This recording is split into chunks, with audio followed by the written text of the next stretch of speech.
ಧಾರವಾಡದಲ್ಲಿ ಯೋಗೇಶ್ ಗೌಡ ಹತ್ಯೆ ಪ್ರಕರಣ ಇಂದು ಅಂತಿಮ ತೀರ್ಪು ಪ್ರಕಟಿಸಲಿರುವ ನ್ಯಾಯಾಲಯ. ಆರೋಪಿಗಳಲ್ಲಿ ಶುರುವಾದ ಆತಂಕ. ದೆಹಲಿಯಲ್ಲಿ ಸಚಿವ ಸ್ಥಾನಕ್ಕೆ ಮುಂದುವರಿದ ಕಸರತ್ತು. ವರಿಷ್ಠರ ಭೇಟಿಗಾಗಿ ಕಾದು ಕುಳಿತಿರುವ ಹಿರಿಯ ಶಾಸಕರು. ಇಂದು ಮತ್ತಷ್ಟು ನಾಯಕರು ರಾಷ್ಟ್ರ ರಾಜಧಾನಿಗೆ ಪ್ರಯಾಣ ಸಾಧ್ಯತೆ.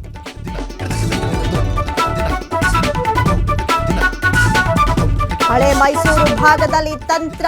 ಒಕ್ಕಲಿಗ ಮತ ಬ್ಯಾಂಕ್ ಮೇಲೆ ಕಣ್ಣಿಟ್ಟ ಬಿಜೆಪಿ. ಧಾರ್ಮಿಕ ಕಾರ್ಯಕ್ರಮದ ಮೂಲಕ ರಾಜಕೀಯ ನಡೆ ಬಲಪಡಿಸಿಕೊಳ್ಳಲು ಪ್ಲಾನ್.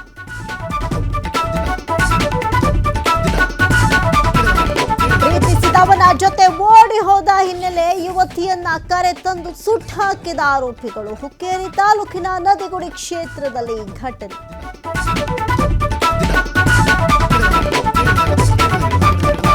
ನಾದಿನಿ ಮಕ್ಕಳನ್ನ ನೋಡಿಕೊಳ್ಳುವ ವಿಚಾರಕ್ಕೆ ಗಲಾಟೆ. ಮನನೊಂದ ಪತ್ನಿ ನೇಣು ಬಿಗಿದುಕೊಂಡು ಆತ್ಮಹತ್ಯೆ. ತಾವರೆಕೆರೆ ಪೊಲೀಸ್ ಠಾಣೆಯಲ್ಲಿ ಪ್ರಕರಣ ದಾಖಲು.